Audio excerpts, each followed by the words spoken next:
राजा ऐकलाय शिवबाच्या या लेकाला जीव गेला तरी चालेल पण संभाजी राजाच्या अंगाला हात नाही लागून द्यायचा. घोडा अरे तोच औरंगजेब त्याच्या सरदारांची संख्या 40,000 एका सरदाराच्या खाली 1.5 लाखाची फौज 40,000 गुणले 1.5 लाख गणित घरात गेल्यावरती करा. आणि संभाजी राजांचं सैनिक कसं बस 20,000. औरंगजेब त्याची छावणी पडली की नांदेड पासून 150 किलोमीटरचा परिसर असा भरून जायचा. आणि संभाजी राजांची छावणी पडली की कसा बसा 10-15 किलोमीटरचा परिसर भरून जायचा. अरे औरंगजेब मनभर सर्जन संभाजी राजा आणि त्याचं सैन्य कणभर. या कणभर शंभू राजाला पकडायला मनभर औरंगजेब सैनिक घेऊन स्वराज्यात आला.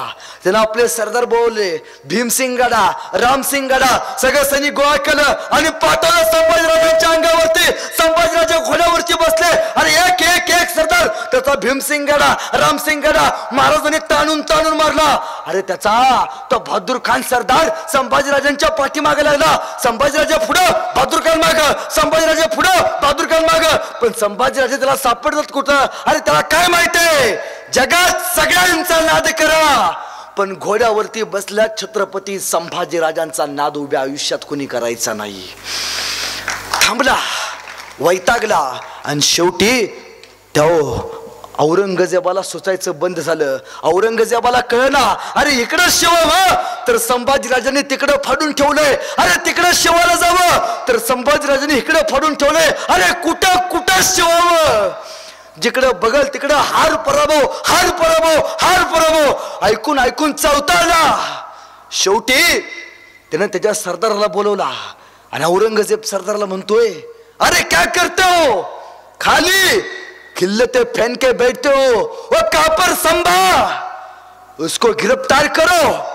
तेव्हा त्याचा सरदार म्हणतोय ना ना हुजूर ना हुजूर कहा भी भेज दो संभा के सामने नहीं हुजूर. हुजूर तो संभा त्याची तलवार चालू लागली की माग हटत नाही आणि मारताना शत्रूचा विचार सुद्धा करत नाही ना ना हुजूर ना. अरे जिगर जिगर जिगर होत नव्हती कोणाची समोर जायची. एखादा सरदार समोर जायचा संभाजीराजे फक्त वर बघायचे 4 पावलं माग सरायचा तो. शेवटी या औरंगजेबाने त्याच्या सरदाराला बोलवलं. मला कौन सा किला है जो जल्द से जल्द लिया जा सकता है. पराभवाने व्याकुळला होता. एक एक विजय एक एक विजय फक्त पाहिजे मला एक. 4 वर्ष अरे धनगर जसा मेंढपाळांना पळवतो ना तसा या संभाजीनं मला पळवलाय रानातनं वनातनं. एक विजय. मावळे म्हणतात शंभूराजे त्या औरंगजेबाची चाल काही मला औरच वाटते. आणि औरंगजेबानं किल्ला काढला हुडकून. पहिला किल्ला नाशिक पासून जवळ दिंडोरी गावाच्या पासून जवळ रामसेज. प्रभू श्री रामांची सेज जिथं तो रामसेज. औरंगजेबाने विचारलं कौन जाएगा. उठला शाबुद्दीन खान. तुम जाओगे हाँ हुजूर. कितने मराठे उधर खाली 700 हुजूर फक्त 700 मराठे. आणि त्यांचा सरदार रामाजी पवार त्या रामसेज किल्ल्याचे नेतृत्व करतोय. तुम जाओगे हाँ हुजूर. कितना सैनिक चाहिए हुजूर. 700 मराठे फक्त 10,000 सैनिक सोबत द्या हुजूर. अरे औरंगजेब विचारतोय शाबुद्दीन खानाला शाबुद्दीन खान कितने दिनों में ले लोगे किला. हुजूर सकाळचा नाश्ता करून जातो संध्याकाळच्या जेवणाला किल्ला घेऊनच माघारी येतो. दांडगा कॉन्फिडन्स. जा म्हणला हा शाबुदानासारखा निघाला गडी. आणि 10,000 सैनिक घेऊन येणार रामसेजला वेढा टाकला. 700 मराठ्यावरती शांत. आणि हा म्हणाला चलो आगे चलो आगे चलो आगे. इथं 700 मराठ्यावरती शांत बसले सैनिक बघून 10,000 सैनिक शाबुद्दीन खानाचं किल्ल्याच्या वरती झालं. मराठे शांत किल्ल्याच्या निम्म्याच्या वरती आला. तसं मराठे उठलं हातात दगडा घेतला गोपना फिरवला गार गार गार सप दगड. ज्या स्पीडनं वरती गेले ते 10,000 त्या स्पीडनं खाली पळत आले. डोक्याला दगड मारत बसले होते. अरे सकाळी किल्ला घेऊन येतो म्हणला, संध्याकाळी जखमा शेकत बसला होता. म्हणला हुजूर ऐसी जंग ना देखी हमने. दगड कुठं मारते तुम्ही? म्हणला नाही हुजूर, क्या करे क्या किया जाए. तसा एक सरदार म्हणला हुजूर असं करूया. म्हणला काल चालत चालत गेलो, डोक्यावरती दगड बसले, असं करूया उद्या सरपटत सरपटत जाऊया. म्हणला बॅनीने दगड मारले तरी वरनं दगड जातील, डोक्याला लागणार ना, डोक्याला ताप नको. ह्याला ती कल्पना पटली आणि याचा 10,000चा सैनिक दुसऱ्या दिवशी सरपटत सरपटत वरती निघालं. 700 मराठ्यावरती शांत. सरपटत सरपटत सरपटत किल्ल्याच्या निम्म्याच्या वरती आलं. बघ खाली चल पुढं, बघ खाली चल पुढं. एखादा दगड लागायचा, डोक्याला ताप नको, बघ खाली चल पुढं. जसं या शहाबुद्दीन खानाचं सैनिक किल्ल्याच्या निम्म्याच्या वरती आलं तसे मराठ्या परत उठून बसले. हातात रात्री त्यांनी दगडी शिळा गोळा केलता. त्या दगडी शिळा दिला ढकलून खाली. सुई सुई करत दगडी शिळा खाली गेल्या. सरपटणाऱ्या प्राण्यांना कायमचं सरपटत करून खाली तळात जाऊन थांबल्या. 6 महिने झाले, 1 वर्ष झालं, 1.5 वर्ष झालं, 2 वर्ष झाली. शहाबुद्दीन खानाला 700 मराठ्यांचा रामशेज किल्ला जिंकता येईना. शेवटी औरंगजेबानं शहाबुद्दीन खानाला पत्र पाठवलं. शहाबुद्दीन खान तुम्हारा 1 दिन कितने सालों का होता है. म्हणला आओ वापस. म्हणला प्रमोशन. त्याला माघारी बोलवला आणि परत म्हणतो औरंगजेब कौन जाएगा. एक जण उठला, त्याचं नाव फतेह खान. औरंगजेब म्हणतोय फतेह खान एक फतेह दे दे रे मेरे को, एक फतेह दे दे, जिंदगी भर तेरा एहसान नहीं भूलूंगा. एक खाली फतेह दे दे. एका विजयासाठी रडत होता, एका विजयासाठी रडत होता. अरे त्याच्या डोळ्यात पाणी कुणी आणलं? सर्जा छत्रपती संभाजी महाराजांनी आणलं. हे शौर्य कुणाचं आहे? अरे 1 किल्ला जिंकायला फतेह खानला 9 वर्ष लागली. 365 किल्ले जिंकायला औरंगजेबाची उभी हयात निघून जाईल, पण स्वराज्याचे 365 गड किल्ले जिंकू शकणार नाही. हे स्वप्न कुणाचं? छत्रपती संभाजी महाराजांचं. शेवटी दमला, वैतागला आणि औरंगजेबाने एक निर्णय घेतला, छोड देंगे दख्खन भी. आणि तो थेट गेला निजामशाहीकडं. निजामशाही त्याला अवघ्या 1.5 वर्षात जिंकली. तो गेला आदिलशाहीकडं. आदिलशाही अवघ्या त्यानं 2 वर्षात जिंकली. आणि त्याला 2 आदिलशाही निजामशाही जिंकल्यानंतर ग्लुकोंडी प्यावी अशी एनर्जी आली. आणि त्यानं एक डाव टाकला. त्यानं काय केला? आपला मुलगा शहाजम याला सांगितलं, तू एक काम कर, तो संभाजी गोव्यामध्ये अडकलाय, तू एक काम कर, काही सैनिक घे, सावंतवाडीच्या घाटानं तू थेट गोव्यात उतर. आणि उरलेलं काही सैनिकांना सांगितलं की तुम्ही पुण्याकंड थेट गोव्यात उतरा, मधीच संभाजी महाराजांना गाठान त्याला कत्ल करा. संभाजी राजांचं प्लॅनिंग मारायचं ठरलं. आणि ठरल्याप्रमाणे तो औरंगजेबाचा पोरगा मुअज्जम तो काही सैनिक घेऊन सावंतवाडीच्या घाटानं थेट गोव्यात उतरला. औरंगजेबाचं उरलेलं सैनिक पुण्याकडे थेट गोव्यात उतरलं. पण तो मुअज्जम गोव्यात संभाजी राजांच्या समोर जायच्या अगोदर संभाजी राजांना हेरानी बातमी दिली होती की मुअज्जम औरंगजेबाचा पोरगा तुम्हाला पकडायला आलाय.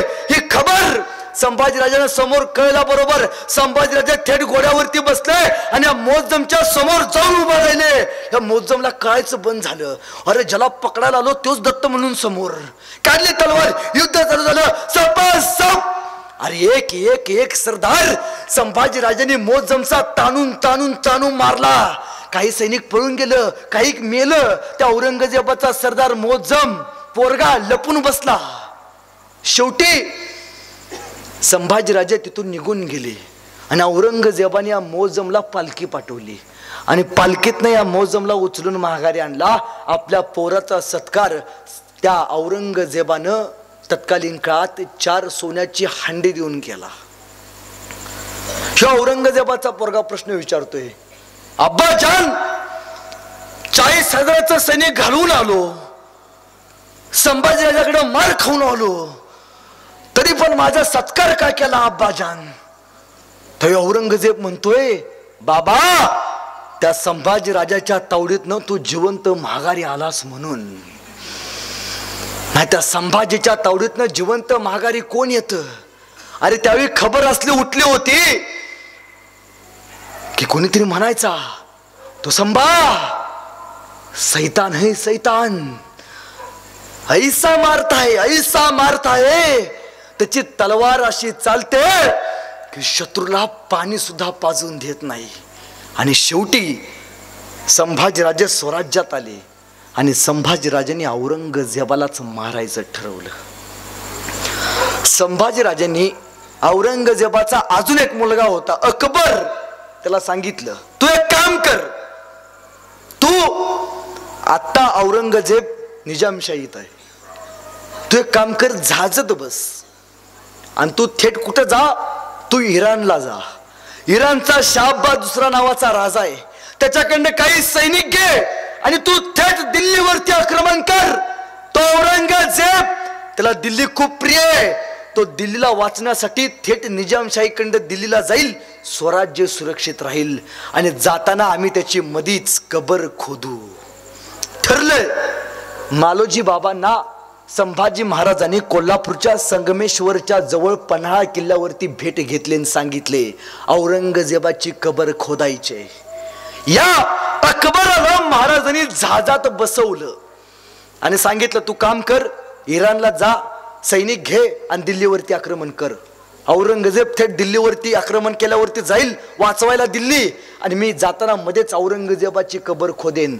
अकबराला जहाजात बसवलं. अकबराचं जहाज गेलं, पण अकबराचं जहाज समुद्रात भरकटलं, ते जाऊन मस्कतला पोचलं आणि 2 वर्षानं ते जहाज मस्कत वरनं इराणला गेलं आणि इराणवरनं सैनिक घेऊन त्याला जायला बराच वेळ झाला. आणि वाटेत त्याला बातमी आली, संगमेश्वर मध्ये संभाजी राजांना मुकरब खानानं कैद केले.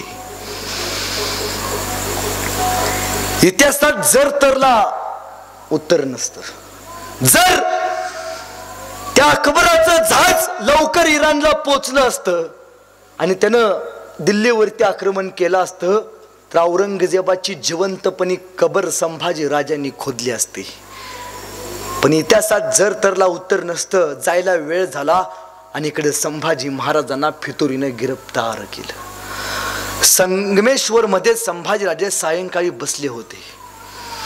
आपल्याच काही माणसांनी मुकरब खानाला पहिल्यांदा वाट दाखवली. आंबे घाटातनं वाट थेट संगमेश्वरच्या सरदेसाईंच्या वाड्यात जाते, हे आपल्या माणसांशिवाय महाराष्ट्रातल्या कोणालाही माहिती नव्हतं. हे मुकरब खानाला आपल्या माणसांनी सांगितलं. आणि सायंकाळी रात्री 2 वाजता स्वराज्याचा संभाजी राजा संगमेश्वराच्या सरदेसाईंच्या वाड्यात शांतपणे झोपला होता. आणि सायंकाळची अवधी साधून हे सावज हळूहळू दबक्या पावल्यानं आंबा घाटाच्या मार्गानं संगमेश्वराकडे संभाजीराजांकडे जायला निघाले. तरी पन्हाळ्याच्या वरती मालोजी बाबा आणि त्यांचा पोरगा संताजी आणि धनाजी सायंकाळी शांत बसले होते. काही सैनिक आंबा घाटाच्या मार्गे जाताना दिसलं. तरी एक सरदार पळत गेला, मालोजी बाबा, हो मालोजी बाबा, संभाजीराजे रात्री कुठं चालले? तरी मालोजी बाबा म्हणतात, अरे संभाजीराजे तर संगमेश्वराच्या वाड्यात आहेत. मग मालोजी बाबा, हे काय पळवते? ह्या मशाली सायंकाळी आंबा घाटाच्या मार्गे संगमेश्वराकडे कोणाच्या चालेत?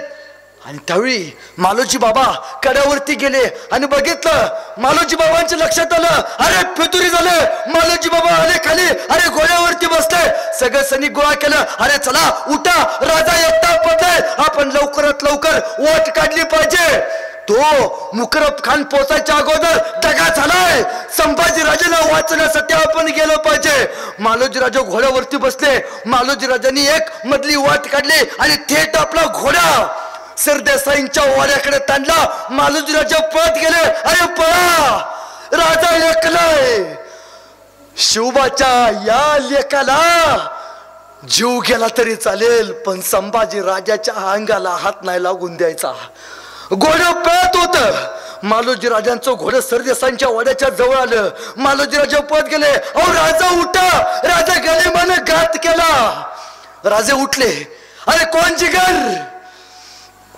आंबा घाटाखंड सरदेसांच्या वाड्याकडे वाट जाते ही बातमी कोणाला माहिती नव्हती. राजा दगा झाला. राजा एक तुम्ही काम करा. राजा तुम्ही लगोलग निघा. राजा म्या इथं खिंड सांभाळतो. राजा या सरदेसांच्या वाड्याच्या पुढं अवघ्या 700 ते 1.5 किलोमीटरच्या अंतरावरती 700 मीटरच्या अंतरावरती नावडी नावाची नदी आहे. राजा नावडी नावाच्या नदीमध्ये बसा आणि बोटीच्या साह्याने थेट रायगड गाठा. तोपर्यंत या मुकरब खानाला आम्ही माग जेरबंद करतो. आणि ठरलं. महाराज घोड्यावरती बसले. कवी कलश सोबत होते. अवघे 100 मावळे घोड्यावरती बसले आणि मुकरब खानाचं सैनिक धप धप करत सरदेसाईंच्या वाड्यांच्या जवळ आलं. महाराजांनी घोडा ताणला. तावडी हे मालोजी बाबा ओरडतात. राजा निघा. अहो राजा नावडी जवळ करा. राजा मुकरब जवळ आलाय. राजाने घोडा ताणला पण जाताना कवी कलश घोड्यावरनं खाली पडले. आपला मित्र घोड्यावरनं खाली पडला. बघितल्यावरती महाराज पुढे गेले. माघारी पळत आले आणि कवी कलशानं उचललं. घोड्यावरती बसवलं आणि बसवल्यावरती महाराज पट नावडीकडे जवळ गेले. नावडी नदीच्या जवळ जाऊन महाराज जहाजेमध्ये बसणार, नावेमध्ये बसणार. तोपर्यंत मुकरब खानाच्या सैनिकांनी संभाजी राजांना घेरा घातला. मालोजी बाबांनी तलवार बाहेर काढली. सप युद्ध नावडीच्या काठावरती तयार झालं. संभाजी राजांची शमशेर तळपत होती. अरे तो मुकरब खानाचा सरदार एक संभाजी महाराजांनी कापायला चालू केलं पण बळ तोकडं पडलं आणि मालोजी बाबा खाली पडले. अरे वयस्कर मालोजी बाबा 60 ते 70 वर्षाचा मालोजी बाबा संभाजीराजांना सांगतोय राजा निघा. आणि त्यावेळी संभाजीराजा मालोजी बाबांना म्हणतात मालोजी बाबा तुमच्या थकल्या खांद्यावरती स्वराज्य सोपवून जायला राज नाही झालो आपण. मारू इथंच. अखेरचा श्वास सुद्धा घेऊ इथंच. मालोजी बाबा वाघाच्या छाव्याला कुत्र्यांना बघून कधी पळताना बघितलंय का? नाही. शिवबाचा छावा मी. जगू इथंच. शेवटच्या श्वासापर्यंत मरू इथंच. तलवाऱ्या काढल्या. सपासप युद्ध झालं. संभाजीराजे गिरफ्तार झाले. संगमेश्वर मध्ये संभाजीराजांना साखळदंडामध्ये कैद करण्यात आलं. मालोजी बाबा गर्दन कलम केलेले. डोळ्यात तोंडात फक्त वाफ निघत होती. काही झालं तरी चालेल. मालोजी बाबा म्हणते जीवाचे रान करा. राजाला सुखरूप सोडवा आपल्या. पण सांगणारा मालोजी बाबा आता उरले नव्हते. संभाजीराजांना कैद केलं. संभाजीराजांना पकडून अकलूजकडे न्यायला निघालं. अरे किल्ल्याच्या तटावरनं संभाजीराजाला नेलं जात होतं पण तटावरच्या धारेकराला माहिती नव्हतं आपला राजा कैद झालाय. गावच्या वेशीवरनं संभाजीराजांना फरफटत नेलं जात होतं पण गावातल्या गावकऱ्याला आणि वारीला जाणाऱ्या वारकऱ्याला माहिती नव्हतं आपला राजा कैद झालाय. सांगितलंय औरंगजेबाला हुजूर होका पर संभा आ गया. आणि औरंगजेबानं फरमान काढलं जल से जल आ जाए उसको. आतापर्यंत डोक्यावरती राजाची टोपी घालून फिरला असेल त्या संभाला विदूषकी टोपी घाला. आतापर्यंत राजाची कपडे घालून फिरला असेल जनावरांची कातडी बांधा. आतापर्यंत आल्यावरती ढोल ताशे वाजले असतील हलग्या वाजवा, नगारे वाजवा. कळू द्या आलमगीर जगाला आलमगीर औरंगजेब यानं संभाजी राजा कैद केला आहे. बांधलं उंटाला बांधलं संभाजीराजांना. फरफटत संभाजी महाराजांना अकलूजकडे न्यायला निघालं. अरे कोणीतरी जायचा. कसा दिसतोय संभाजीराजा? कोणीतरी जायचा संभाजीराजांना दगड मारायचा. असंख्य व्यथा व्हायच्या पण राजा डगमगायला तयार नव्हता. संगमेश्वर ते अकलूज एसटीनं जायचं म्हटलं तर 4 ते 5 तास लागतात. चालत जायचं म्हटलं तर कमीत कमी 3 दिवस लागतात. या मुकरब खानानं संभाजीराजांना घेऊन संगमेश्वर ते अकलूज अंतर अवघ्या 1.5 दिवसात पूर्ण केले. कुत्र मागे लागल्यासारखा पळत होता. माहितीये लवकरात लवकर अकलूज जवळ केलं पाहिजे. का? अकलूज मध्ये औरंगजेबाची मोठी छावणी आहे. अवघे 200 मावळ्यांच्या त्याच्या सरदारांच्या सोबत अकलूज मध्ये आला आणि 30,000ची औरंगजेबाची फौज त्याला मिळाली आणि त्याला प्रचंड ताकद निर्माण झाली. आणि हा संभाजी राजांना बांधून थेट बहादूरगडाकडे धर्मवीर गडाकडे न्यायला निघाला. कोणीतरी जायचं संभाजी राजांच्या अंगावरती थुंकायचं, कोणीतरी जायचं संभाजी राजांच्या अंगावरती तलवारीने नक्षीकाम करायचं. अरे कोण कुणाच्या घरावरती, कोण कुणाच्या खांद्यावरती. अरे कसा दिसतोय संभाजी राजा? 9 वर्ष तिनं औरंगजेबाला पळवलं. अरे साक्षात रडवलं. पत्थर गेला. स्वराज्य जिंकायला आला होता औरंगजेब. स्वराज्याचा एक दगड सुद्धा जिंकून जाऊ शकला नाही. कोणामुळं? सर्जा संभाजी महाराजांमुळं. पण कोण कोण कोण एखादा जायचा संभाजी राजांना शिव्या हसवायचा, एखादा जायचा संभाजी राजांच्या अंगाचा मांसाचा लगदा कापायचा. अरे असंख्य वेदना व्हायच्या. एखादा जायचा संभाजी राजांना ज्या उंटाला बांधलेलं तर उंटाची शेपटी पिरगाळायचा. उंटा थया नाचायचा. अंगातला सकळ दंड टोचायचे, बोचायचे. जागोजागी रक्त रक्त रक्त. हनुमानाला सिंदूर फासावा तसा संभाजी राजा दिसत होता. काही राहिलं नव्हतं. अंगावरती विदूषकी झबली घातलेला. अरे अंगात जनावरांची कातडी बांधलेला संभाजी राजा बघितला असता तर वाटला नसता मराठ्यांचा छत्रपती आहे. अरे भूतासारखी अवस्था करून ठेवली होती आपल्या राजाची. पण कोणी सोडवायला संभाजी राजांच्या जवळ जात नव्हतं. शेवटी संभाजी राजांना धर्मवीर गडावरती आणलं आणि औरंगजेबाच्या समोर येऊन उभा केलं. हुजूर कापर संभा आ गया. औरंगजेब खाली आला, गुडघ्यावरती बसला. संभाजी राजाला बघितलं आणि त्या नमाजाच्या रुखात पडत म्हणाला, हे अल्लाह रहमदल्ली, हे अल्लाह आज मेरा सपना तूने पूरा कर दिया. संभा को जिसको देखने को मेरा मकसद था उसको कदमों में लाके खड़ा कर दिया है. ते बसलेला खाली बघितला औरंगजेब बघून संभाजीराजे कवी कलशांना म्हणतात, कवी कलश कवी आता पण मगा खाली येऊन माझ्या समोर बसलाय नमाज पढत. याच्यावरती तुम्हाला एखादी सुचते का कविता? तवी हसत हसत कवी कलश म्हणतात, अरे संभाजी राजा कसा आहे? मृत्यूच्या दारात आहे, औरंगजेबाच्या दरबारात आहे राजा. आणि म्हणतो सुचते का एखादी कविता? आणि कवी कलश म्हणतात, हो राजन, राजे तुम हो सांचे और राजे तुम हो साचे के खूप लड़े हो जंग. देख के तुम्हारा तेज तखत त्यजता औरंग. और राजा तुम्ही काय लढला जंग.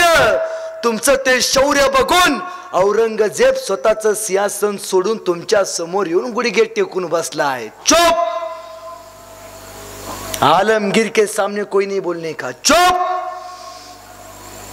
वरती जाऊन सिंहासनावरती बसला आणि म्हणतोय, 9 साल का था ये काफर, 9 साल का था तब मुझे मिला था आगरा में. तब मैंने इसको पूछा था, क्यों रे संभा तुम्हें हमारा डर नहीं लगता?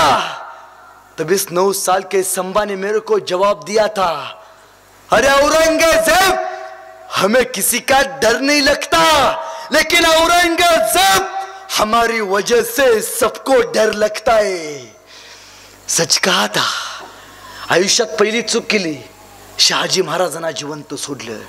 शहाजी महाराजांना जर तरुणपणी मारला असतं शिवाजी राजा जन्माला आला नसता. आयुष्यात दुसरी चूक केली, शिवाजी महाराजांना आग्र्यातनं जिवंत सोडलं. शिवाजी राजाला मारला असता संभाजी राजा तयारच झाला नसता. आयुष्यात तिसरी चूक नाही करणार. पहिला प्रश्न विचारतोय, बता शंभो मानस स्वराज्य का खजिना कहा रखा है आणि कडाडला छावा. अरे औरंगजेब हा सह्याद्री हा आमचा खजिना तू घेतलास, पण आम्ही घेऊ तुझ्यासारखे नाही. घेऊ स्वतःच्या तलवारीच्या पात्यावरती. अरे चुप. औरंगजेब म्हणतोय बोलणे का नहीं, जो पूछता हो वही बताने का. आणि दुसरा प्रश्न विचारलाय औरंगजेबानं, शंभूराजे बता मन कौन कौन से सरदार मेरे तुझ में शामिल थे. आणि काढातला छावा, अरे ही सगळी माणसं आमचीच आहेत. औरंगजेब तू घेतलास फितुरी ना, पण ही माणसं एक वेळ आमच्यासाठी सुद्धा मरतील. चुप. औरंगजेब म्हणतोय मुकरब इसकी आंखें, ह्याचे डोळे मला फार सतावतायत. ले जाया जाए इसको, बांध दिया जाए. आणि औरंगजेबानं संभाजीराजांना कवी कलशाला वधस्तंभाला बांधलं आणि मौलवींना बोलवलं. पहिली शिक्षा विचारली क्या किया जाए. तरी मौलवी औरंगजेबांना सांगतायत हुजूर हलाल करून मारायचा, तुकडे तुकडे करून मारायचा.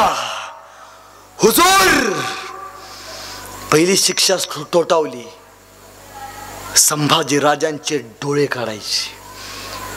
पण औरंगजेब म्हणतोय एक बार उस कवि के सामने जाओ और उसको पूछो, कवी कलशांना विचारा येतो स्वराज्यात. आणि मुकरब गेला आणि विचारतोय कवी कलशांना, कवी कलश कवी आता पण या संभाजीराजांना आम्ही कैद केले, आज ना उद्या या संभाजीला आम्ही तुकडे तुकडे करून मारणार आहे. कवी या आमच्या सोबत सांग, या संभाजीनं स्वराज्याचा खजिना कुठं ठेवलाय, तुला जिवंत सोडतो. आणि हा कवी कलश संभाजीराजांकडे बघतोय आणि म्हणतोय सुना राजे क्या कह रहा है कमबख्त, मेरे को कहता है आ जाओ हमारे साथ, तेरे को जिंदा छोड़ देंगे. तभी कवि कलश म्हणतोय मुकरब हम नमक है रे शंभू राजे के, याद रखना ए कवि एक बार मर जाएगा लेकिन मरते दम तक शंभू राजा का साथ नहीं छोड़ेगा. कवी कलश म्हणतोय शंभू राजांकडे बघून संभाजीराजांना कवी कलशांना बघून फार आश्चर्य वाटलं. शंभूराजे म्हणतात कवी कलशांना, कवी कलश हा औरंगजेब आणि हा आपला दरबार बघून तुम्हाला कविता सुचते. आणि त्यावेळी कवी कलश म्हणतात शंभूराजे. औरंगजेब उभारलाय, मुकरब उभारलाय आणि कवी कलश म्हणतात शंभूराजे हाती घोडे तोप तलवारे, हाथी घोड़े तोप तलवार, अरे फौज तो तेरी सारी है लेकिन जंजीर में पकड़ा राजा मेरा अब भी सब पे भारी है, अब भी सब पे भारी है. आणि सांगितलं. औरंगजेब म्हणतोय पहिल्यांदा खवळला, चिडला, म्हणतो पहिल्यांदा शिक्षा कुठली या कवी कलशाला द्यायची, मग संभाजी महाराजांना द्यायची. तडपडताना आपल्या मित्राला बघू द्या. अरे मैत्री कशाला म्हणायची पोरांनो, माणसानं मैत्री केली तर ती छत्रपती शिवाजी राजांसारखी करायची, शेवटपर्यंत साथ देणारी. आणि माणसानं मैत्री केली तर ती कवी कलश आणि संभाजी राजांसारखी करायची, मृत्यूच्या समयी सुद्धा भागीदारी मागणारी. त्याला छत्रपती शिवरायांची संभाजी राजांची मैत्री म्हणतात, त्याला कवी कलशांची मैत्री म्हणतात, याला मैत्री म्हणतात. आणि ठरलं. हापशी आले, तप्त सळा घेऊन संभाजी राजांच्या जवळ आले. अरे ज्या डोळ्यांनी सह्याद्रीचं सौंदर्य बघितलं ते डोळे आता जाणार होते. हापशी जवळ आले, संभाजीराजांच्या जवळ आले आणि तप्त सुळा संभाजीराजांकडे बघितलं आणि खूपच हात गेला, डोळे घेऊन बाहेर आला. अरे रक्त रक्त रक्त, डोळे उरले होते, उरल्या होत्या कबीरनं खोपण्या, उग्र उग्र रक्त बहाल करणाऱ्या. संभाजीराजांचे डोळे काढण्यात आले. माघारी आला. औरंगजेब विचारतोय हापशींना कुछ बताया ना, ना हुजूर वो संभा कुछ बकता है ना कुछ बोलता है. ऐसा ठीक है, जबान काट दो उसकी, उसकी जबान बहुत बोलती है, जबान काट दो. आणि हापशे तलवार घेऊन आले. अरे ज्या तोंडानं जगदंब जगदंबचे बोल उठवले, ज्या तोंडानं मासाहेब जिजाऊंना हाक मारली, ती जीभ आता जाणार होती, ते कान आता जाणार होते. हापशी जवळ आले, संभाजीराजांच्या जवळ आले आणि हापशींनी संभाजीराजांचं तोंड उघडायचा प्रयत्न केला. जीभ कापायची होती पण संभाजीराजांचं तोंड उघडे ना. संभाजीराजांचं तोंड दाबायचा प्रयत्न